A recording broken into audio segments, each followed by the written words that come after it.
کہتا ہوں بالکل پہلی بات تو یہ ہے کہ کوئی بھی سیاسی جماعت ہو، کوئی بھی سیاسی جماعت کی لیڈرشپ ہو، سب ایک آواز جو ہے وہ مل کے لگاتے رہیں گے جی پارلیمنٹ سپریم ہے۔ اگر پارلیمنٹ سپریم ہے تو لیجسلیشن کا رائٹ اس کا جو ہے فنڈامنٹل رائٹ ہے، یعنی آئینی رائٹ بھی ہے اور جمہوری رائٹ بھی ہے کہ وہ قانون سازی کرے، اور جو قانون سازی جو ہے ایک پروسیجر کے تحت باقاعدہ منظور ہوتی ہے، جس طرح کہ یہ بل جو ہے یہ پہلے نیشنل اسمبلی نے پاس کیا اور آج اسے سینٹ نے پاس کر دیا ہے۔ اب اس کی ایک فارمیلٹی باقی ہے کہ یہ جائے گا صدر مملکت صاحب کو۔ صدر مملکت صاحب چونکہ مملکت کے صدر نہیں ہیں، صرف پی ٹی آئی کے صدر ہیں، اور وہ پی ٹی آئی کے ورکر کی حیثیت سے صرف عمران خان صاحب سے ہدایت لے کے آئینی، غیر آئینی، جمہوری، غیر جمہوری ہر قسم کے فیصلے کرتے رہتے ہیں، جس کی وجہ سے انہیں ابھی تک تو شرمندگی اٹھانی پڑی ہے، لیکن بعد میں جب یہ عہدہ ان کے پاس نہیں رہے گا تو وہ پچھتائیں گے بھی بہت، اس لیے کہ ان کا نام تاریخ میں جس طرح سے جائے گا وہ سب کو معلوم ہے۔ بخاری صاحب آپ یہ کہہ رہے ہیں کہ صدر صاحب آپ اس کو روک سکتے ہیں؟ وہ ان کے پاس ایک دفعہ اس کو روکنے کا اختیار ہے، 14 دن کے اندر اندر وہ اگر فیصلہ نہیں کرتے تو یہ واپس جائے گا، اور دوسری دفعہ وہ بھیج دیں گے۔ 14 دن وہ رکھ ضرور سکتے ہیں اپنے پاس، لیکن یہ آٹومیٹکلی پاس ہو جائے گا۔ بخاری صاحب یہ تو ہم نے پچھلی دفعہ بھی دیکھا تھا، تو میں وہی پوچھنے کی کوشش کر رہی ہوں کہ صدر صاحب اس پچھلی ایپیسوڈ سے کچھ سبق نہیں دیکھیں، میں نے آپ سے عرض کیا کہ جو شخص ابھی تک مملکت کا صدر نہیں بن پایا، جس کو پی ٹی آئی کی جو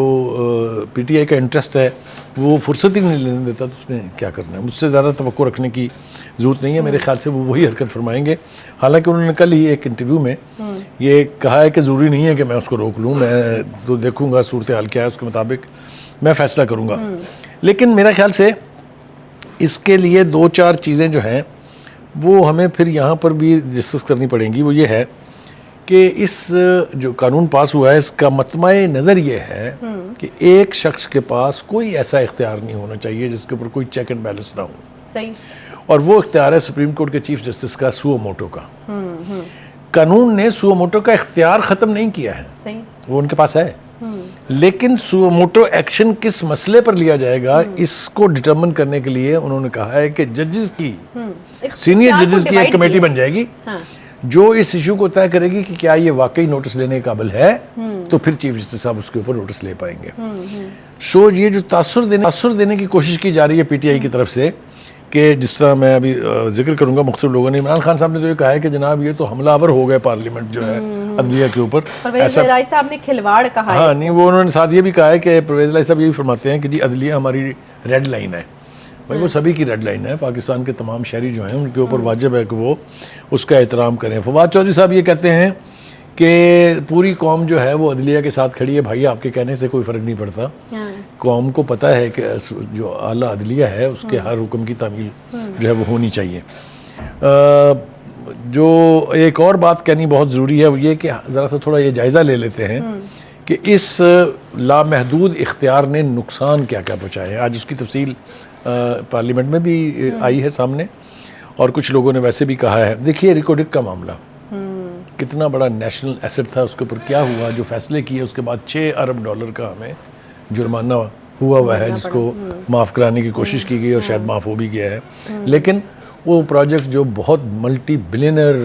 کا پروجیکٹ تھا اس میں تاخیر ہوئی، اور ڈیفالٹ کرنے کی وجہ سے ہمیں اس کے اوپر جرمانہ بھی ہوا۔ پھر آپ نے دیکھا نسلا ٹاور کے ساتھ کیا ہوا، یعنی ایک جج نے اپنی ضد کی خاطر اپنی موجودگی میں بیٹھ کے اس کو توڑوایا۔ اب آگے میں کیا مثالیں دوں آپ کو، پی کے ایل آئی، آپ دیکھیے جو جسٹس ثاقب نثار صاحب نے اپنے بھائی کو اس کا سربراہ بنانے کے لیے ایک ایسے ماہر ڈاکٹر کا کیریئر تباہ کرنے کی کوشش کی، جو سب کچھ اپنا چھوڑ کے امریکہ سے واپس آیا تھا، اس نے لانچ کیا تھا، یہ اس کا برین چائلڈ تھا پی کے ایل آئی، اس کو ہٹانے کے لیے انہوں نے اپنا اثر و رسوخ نہیں بلکہ عدالتی حکم استعمال کیا۔ تو یہ اس طرح کی جو چیزیں ہمارے سامنے آئی ہیں، اس کے بعد یہ یعنی بالکل مناسب سمت میں مناسب قدم لگتا ہے کہ یہ لامحدود اختیارات جو ہیں ان کو سلب نہیں کرنا چاہیے، لیکن ان کو ریگولیٹ ضرور کرنا چاہیے۔ اعظم شہباز شریف نے آج ایک بڑا فیصلہ کیا، اور وہ قاضی فائز عیسیٰ کے خلاف جو کیوریٹو ریویو ریفرنس تھا اس کو واپس لینے کا حکم جو ہے وہ لیا ہے۔ یہ بہت پہلے کرنا چاہیے تھا ان کو آتے ہی یہ کرنا چاہیے تھا، اس لیے کہ ایک سینئر ترین جج کے ساتھ جو رویہ عمران خان کی حکومت نے روا رکھا، جس طرح ان کے خلاف ریفرنس غلیظ قسم کی ایلیگیشنز کے اوپر بھیجا گیا، اور اتنی شرمندگی اٹھانی پڑی کہ بعد میں خود خان صاحب کو کہنا پڑا کہ یہ میری بہت بڑی غلطی تھی، مجھے لوگوں نے غلط ایڈوائز کیا تھا۔ اسی طریقے سے ایک اور کیس بھی ہے شوکت صدیقی صاحب کا، اگر آپ کو یاد ہو، جو اسلام آباد ہائی کورٹ کے چیف جسٹس بننے والے تھے، ان کو بھی جس طریقے سے یونیلیٹر طریقے سے فارغ کیا گیا، ان کا کیس بھی ابھی جوڈیشل کونسل کے سامنے پڑا ہوا ہے۔ میرے خیال سے ان سارے کیسز کے فیصلے ہونے چاہیے، لیکن چیف جسٹس صاحب بلائیں گے اجلاس جوڈیشل کونسل کا تو تبھی فیصلے ہوں گے نا۔ تو یہ جو لامحدود اختیارات تھے، ان کو ریگولیٹ کرنے میں قطر کوئی خرابی نہیں ہے۔ دنیا کے کسی معاشرے میں آپ چلے جائیں، یقینی طور پہ عدلیہ جو ہے اس کا احترام ہوتا ہے، لیکن عدلیہ جو ہے نا وہ لامحدود اختیار کی حامل نہیں ہے۔ اسے میرٹس کے اوپر فیصلے کرنے چاہیے۔ اپنی مرضی سے کسی کا کیریئر تباہ کر دینا، کسی کو نقصان پہنچانا مالی اعتبار سے، یہ میرے خیال سے عدالتوں کا کام نہیں ہے، اور اس سے باز رہنا چاہیے انہیں۔ صحیح۔